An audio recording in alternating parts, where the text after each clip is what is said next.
On this episode of the Nationwide Real Estate Mastery Podcast, we sat down with Neil Timmins to uncover how to make a fortune passively investing in real estate.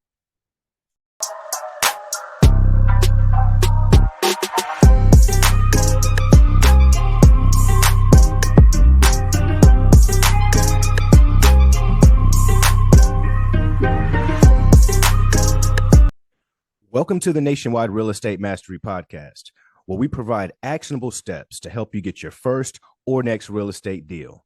Now, during this episode, you're going to discover exactly how to make a fortune passively investing in real estate. For those of you who are new to the show, my name is Shaun Young, today's host, and I love all things real estate. Now, before I introduce you to our incredible guest speaker today, I want to make a request that if at any point during the show you like what you're hearing, please give us a thumbs up or subscribe to the show so that you never miss an episode. And make sure to take a look in the description of this episode, as we've packed it with thousands of dollars in free resources. Now, today, we have the privilege to learn from a man who has done over $300 million in transactions. Prior to his career in real estate, he was a banker, but all that changed when he was encouraged by his mother to get into real estate.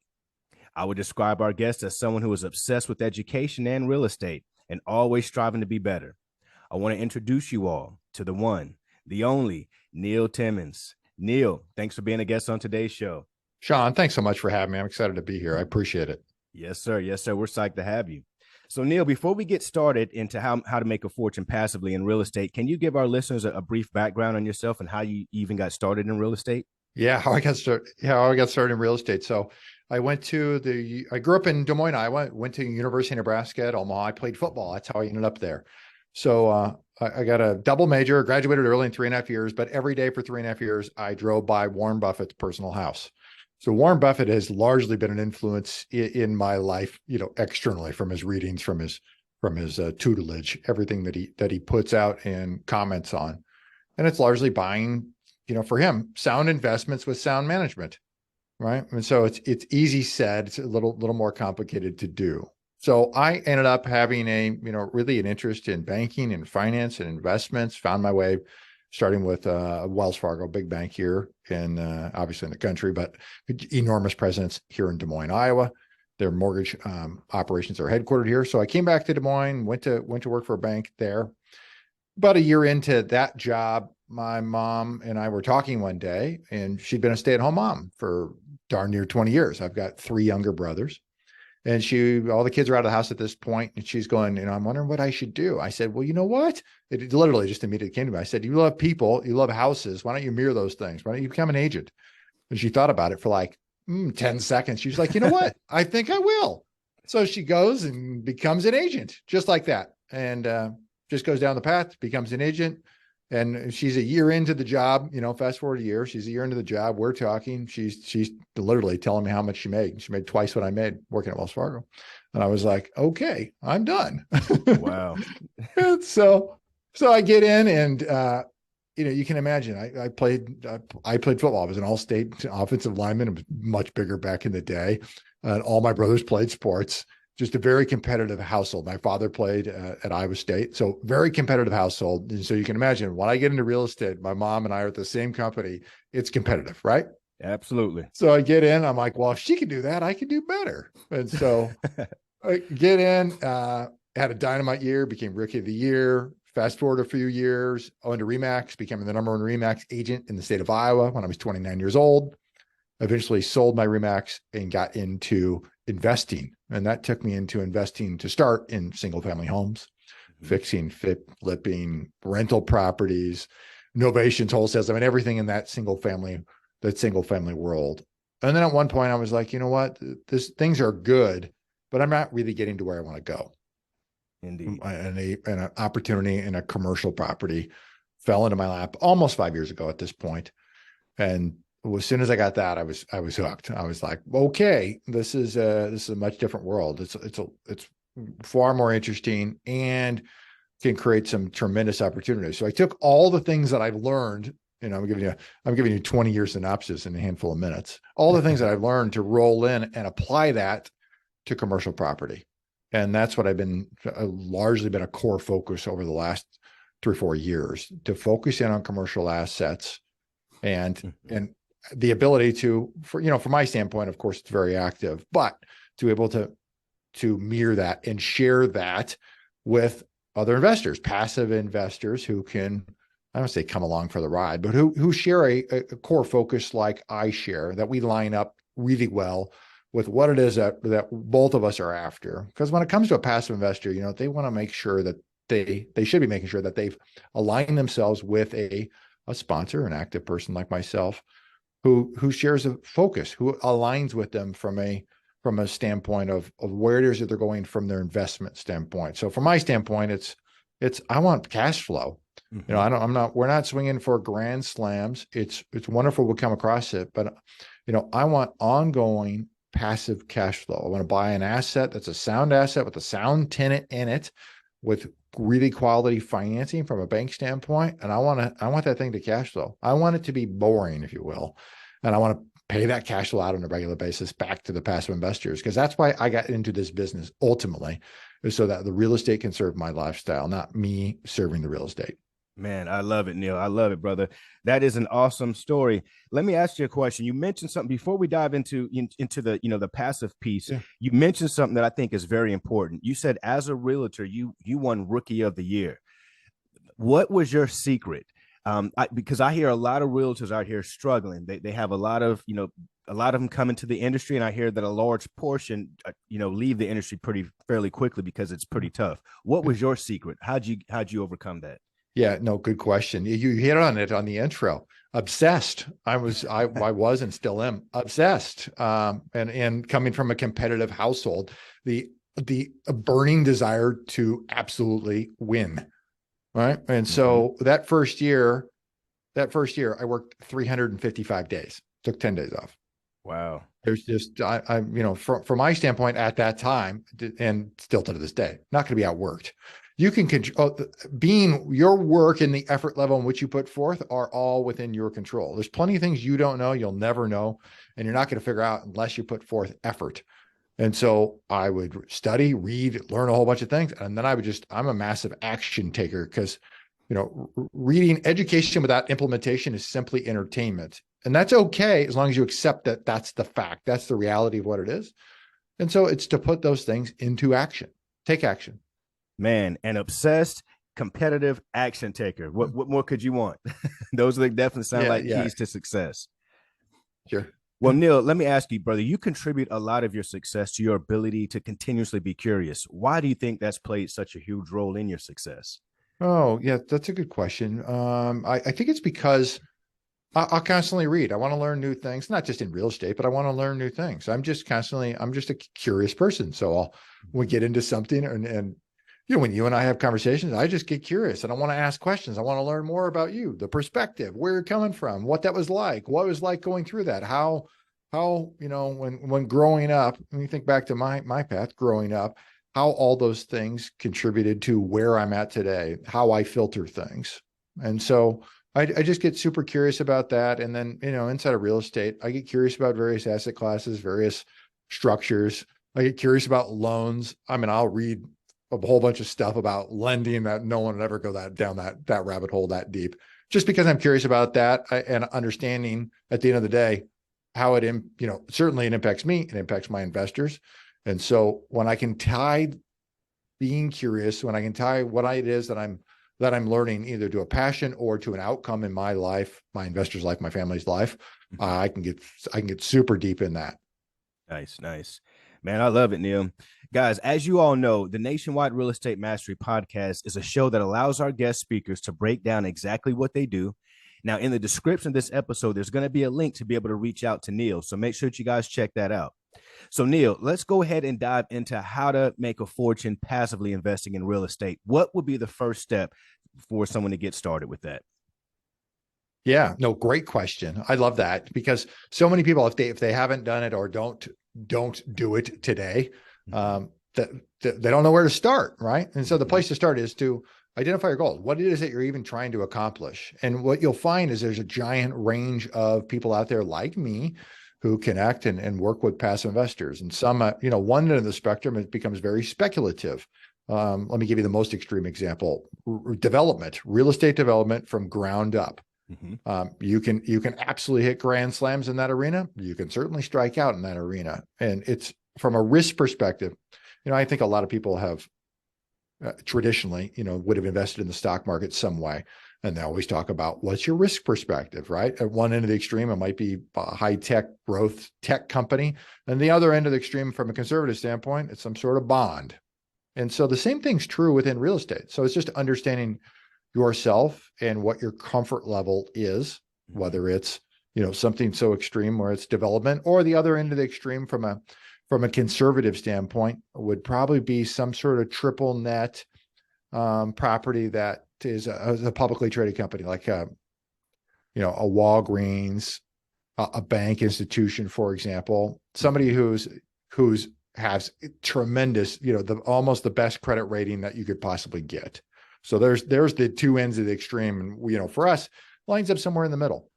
Is we're looking for sound property and sound markets with sound tenants, and we're looking for that with some longevity. I don't want to be replacing tenants if we don't have to. Ideally, it's one tenant for us. Sometimes we do some multi-tenant properties as well. Okay. So it's understanding, what is your goal? Where is that land from a risk standpoint? And then once you know where you are from a risk perspective, it's finding somebody like me, right? Finding a sponsor and connecting with them, reading what that is that they publish, and understanding what that process is to get an opportunity in front of you, to know how do you is that you make a decision, how do you take the steps then to move forward with somebody in an investment. Okay. So we've got an investment property. We've identified, let's say we want to take down, like you say, a Walgreens. Yeah. What's the first step? We've chosen that. Well, Walgreens. Now what's next? Yeah. So let me rephrase that. You've decided you want a triple net, a low risk investment. Probably the best way to state that, right? I just happen to put a name on it so you get an idea what that looks like. Indeed. All right. And so you decide that's what you want. Then it's an intent of finding sponsors who are into investment grade triple net leases. That's what they buy, right? Okay. So it's about finding a sponsor like that. From that, reaching out to that sponsor. And oftentimes folks like us, we have newsletters. People can get on and stay in regular communication, or reach out and have a meeting, right? We just jump on Zooms and have a meeting with a potential investor to share a little about us, to see if it's a fit. There's no right or wrong. It's only a function of what's right for you, right? Got it. For you, the investor. And so it's connecting up with somebody like that. And then from there, you typically in their world, you're in their sphere, so that when they've got an opportunity to invest, so meaning that they have found a property, they put it under contract, now they're ready to accept investor dollars. At that point, they are then notifying you, and then you can then do the proper research to understand what is the opportunity, and then make a decision if this opportunity is for you or if it's not for you. And oftentimes, sometimes it's not right, or the first one isn't right, but what it will do is allow you to read, to get you to educate yourself along with what does this opportunity look like? What questions should I be asking of that sponsor or of the deal as well, to know whether this is going to be a fit or not, or perhaps it's the next one that's going to be a fit. Now, Neil, when you say sponsor, does sponsor kind of interchangeably go with lender as well? With that? No, I would put those as two different things. I would call a sponsor like somebody like myself. What you hear, a lot of words get used, 3 or 4 different terms get used, and they all mean the same thing. A sponsor, kind of, sometimes some people call it a partner. I would call it a general partner, versus the passive investor would be a limited partner, meaning that they are investing dollars and cents, but they're not having to do anything on a day-to-day ongoing basis relative to the management or execution of the business plan. The general partner, myself, is responsible for that in our team. Okay. Understood. Man, that sounds exciting, brother. That sounds exciting. So we've got all the pieces together. We've got a sponsor or a partner, like you say, to help us walk through this process. Now let's talk about the lending piece. Are we going to get private funding? Are we getting hard money? How's that piece looking? Yep. So what we do on the general partner side is our responsibility to go off and put lending in place. And what we'll typically do is enlist a bank. We're looking for longer term, 5 to 10 year fixed rate financing. We're looking to be as aggressive on that loan as we can possibly get. And I want to lock that in for as long typically as long a term as we can possibly get. So that often ends up with a 10-year term for us. Why? Because interest rates, as you know, I mean, the last 15, 18 months, they've doubled. Absolutely. And so we want to make sure that we're positioning ourselves for the best possible situation. And that is two things. One, that if interest rates continue to rise, we're in a fixed rate position to where we can execute our business plan as we see fit. Two, if interest rates fall, we've got in a position where we can go refinance. And for us, that means negotiating and limiting the costs associated with us to go refinance. And so sometimes you've got some prepayment penalties on these loans. Mm-hmm. And so we're making sure that we can negotiate as best we can on that loan on the way in to position ourselves for the ability to refinance should interest rates fall. Got it. Is there a particular monthly cash flow that you shoot for? Yes. So we're looking for deals. Typically for us, we're looking at targeting deals above $2 million on a purchase price. Okay. And so as a result, it's providing some, X number of dollars that come in a cash flow standpoint. We want to make sure the deals are big enough. Candidly, some of the smaller ones are more challenging than the bigger ones. And so we want to make sure the deals are big enough that we can go in and pull investors in. It makes it a lot harder when we're, if it's a smaller deal, it's a little more challenging. Understood. Man, this is a great stuff, Neil. Let me ask you this: how many, how's your operation looking today? How many people do you have working with you? Is it just you, or do you have a team? Yep, great question. We've got a team in place. So I've got my right-hand gal, Ava, who's in charge of our capital raising. She connects with our investors and puts out our quarterly reports to investors as well. Mm-hmm. And then I've got acquisition. In fact, we've got 3 acquisition people, 1 in-house and 2 external to us that we've just brought in. So we've got 3 acquisition folks. Their job literally all day, every day is to go find us opportunities, something that we can go and buy. Then we've got a transaction coordinator and we've got an administrative assistant as well. Nice. What markets are you in, Neil? The Midwest. We focus solely in the Midwest. Bread and butter is what I call a cash flow country is really what it is. And that for us, that's all my perspective is that we want to buy things at cash flow. I don't want to be a speculative buyer, not looking for home runs, as I said. If we can come across them, wonderful. But I'm looking to lock a property up, long-term fixed rate financing, and lock a property up that has a sound tenant in place that's paying the bills. That ultimately we make our money off cash flow and then appreciation of a property. So we can execute on a plan like that. Mm-hmm. Puts us in a really good spot. So Midwest, to answer your question, we love Iowa. Of course, I'm here. It's my backyard. But that means Minnesota, Minneapolis, Kansas City are both about 3 hours away from me as I sit here. Omaha is about 2 hours away from where I sit. So right through here is really good, but then we expand a little further out. Some of the markets we likely avoid, which we do. Chicago's had an exodus of people. Indeed. Although it's in the Midwest and there's still some things that are very positive about it. It's had an exodus of people. When we can find other opportunities, through Cleveland or Cincinnati or Indianapolis or Des Moines or Sioux Falls, South Dakota, all of which have had positive growth rates of people, of headcount over the last decade, it puts us in a little better position. Makes sense. Absolutely makes sense. So guys, if you're listening out there and you're doing business, you come across an opportunity that you don't know how to take down yourself, or you feel, hey, this might make sense for someone else, reach out to Neil. I mean, he sounds like he definitely knows what he's doing 100%. He's been doing this for quite some time. And if you guys want to make some money, he's the man. Yeah. So you bring up a good point. For those who are the active side that come across an opportunity, you're right. Certainly we buy properties from other wholesalers. Mm-hmm. And occasionally co-GP, become a partner with somebody to be able to execute on a business plan together.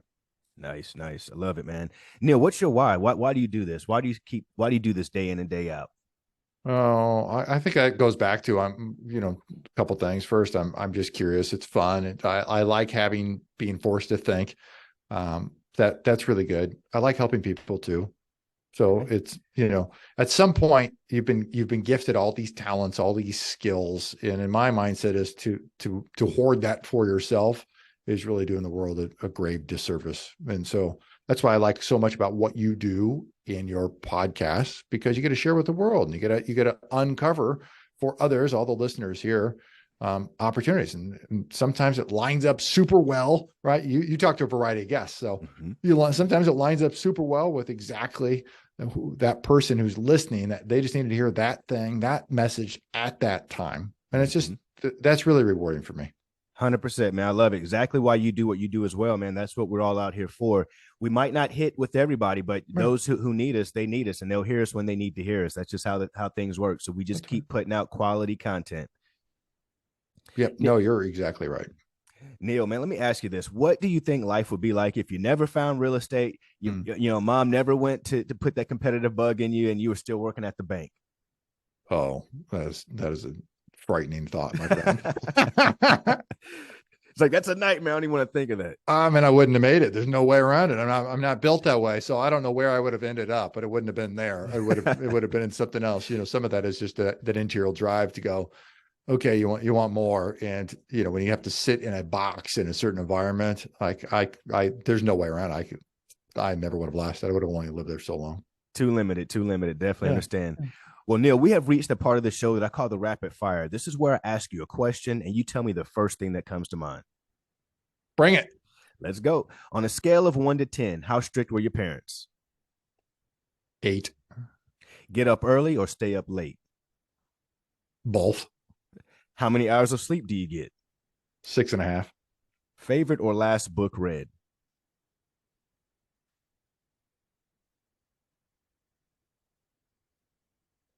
Favorite book, The Millionaire Mind by Dr. Thomas J. Stanley. Nice.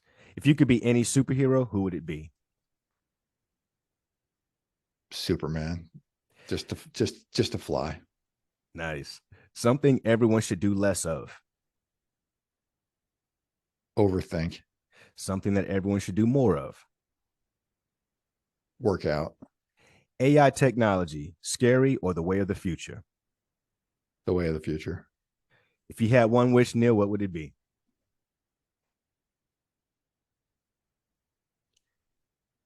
If I had one wish, what would it be? It would be to eliminate mental health challenges for everybody. Man, I love it. Neil, man, what final thoughts would you like to share with our listeners out there before we wrap things up? Yeah, for those who want to, learn more, you want to learn how to passively invest, especially in today's environment, which is ever changing. I've got a free white paper report. You guys can get it on my website, www.legacyimpactpartners.com. That's www.legacyimpactpartners.com. Nice. So guys, make sure you head on over there, legacyimpactpartners.com. Take advantage of that free report.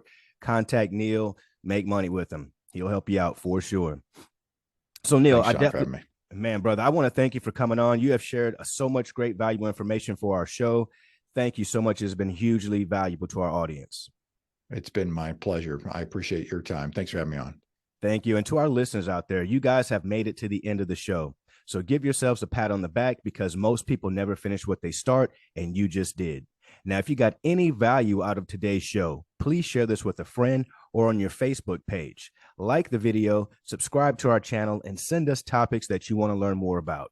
So until the next episode, guys, you can catch me on any one of my social media platforms. I will see you all on the other side. Thank you so much, Neil. Thanks, buddy. With this crown on my head, I'm seated on the throne. The top is so alone. Only thing that keeps me going is I know my city love me. I know my city love me. I know my city love me. I know my city love me.